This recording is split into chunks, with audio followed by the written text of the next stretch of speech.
Unit 232. In a nondescript rural corner of the American Midwest, in a long row of units at one of the many dilapidated mini-storage businesses that dots that dreary landscape, is a unit. Unit 232, with barely noticeable scratches in the concrete in front of the sliding door. Upon closer inspection of Unit 232, the careful observer will note a few things. The frame around the door to the unit is dinged and bent up along its entire length, to the point that the door cannot be slid open even an inch.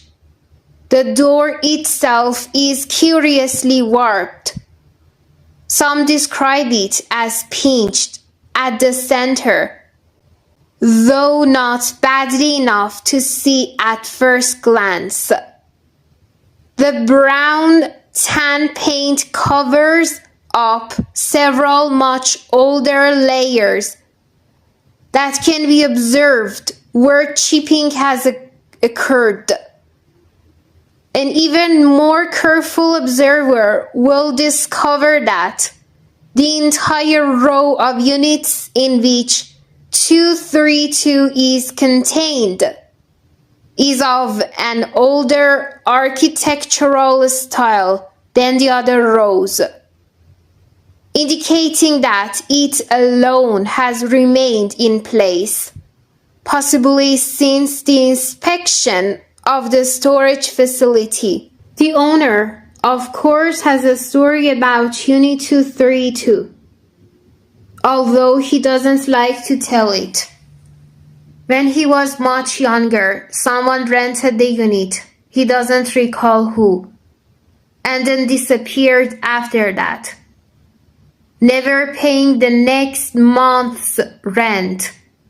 Such things, the owner will say, happen often in his business, for all kinds of reasons, and so he and his boys clipped the flimsy lock from the unit along with several other unpaid lots.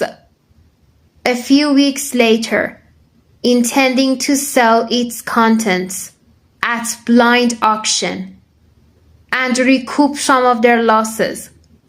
Unfortunately, even with all three of them grunting and heaving at the door, it would not lift at all. Angry, the owner hired out some heavy machinery to tear the door down instead.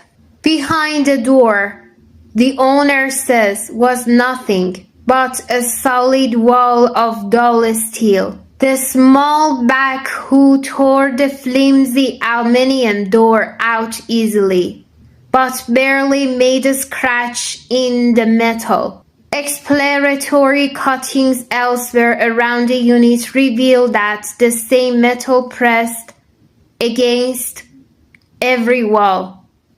Whatever it was, it seemed practically bolted into the concrete. The next revelation was the discovery of a large, plain keyhole set into the block, which the owner supposes must actually have something else inside of it, on the side that faced the back of the unit.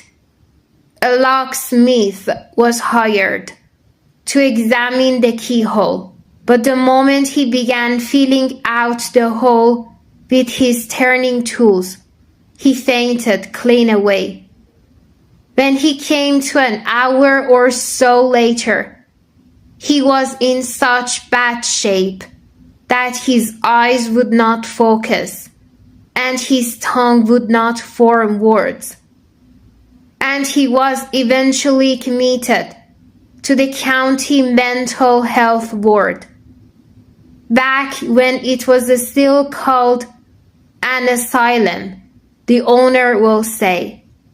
where he managed to hang himself with a towel a few months later. Having had quite enough of these goings-on, the owner called in a full-scale demolition service to take out the unit with a bulldozer. But when the vehicle arrived, the engine cut out and could not be started again until it had been towed some miles away, spooked because of the story about the locksmith, which caused a small local media sensation at the time. The driver decided against trying a second time, and when word got around to the other heavy equipment companies in the area, the owner was left with no one to try and finish the job. Naturally, he will say, he decided to rent the equipment and have one of his employees take care of it for him instead. But this is where he trays off every time, and if you press him for the story of that worker, he will say nothing, only staring off out the window of his office as though you are not there at all. In the end, he will say, clearing his throat, he carefully re-nailed the walls, attached the new door, welded it in place and banged up the frame as an added precaution. The pinching at the center of the door, he will tell you, seems to happen on its own. But he has learned to stop asking questions about whatever is locked up inside that huge steel box. Of course, every lock has a key somewhere in the world that fits it. What is inside the cube in Unit 232? Whoever has the key might know. More likely it has been passed along from attic to attic and rummage sale to antique shop so many times that whoever has it has no idea what it is for. Check your garage, basement, attic or junk drawers. Almost everyone has a few big old keys lying in a dark corner somewhere that he or she cannot recall the purpose of. Perhaps one of yours fits the lock hidden inside Unit 232.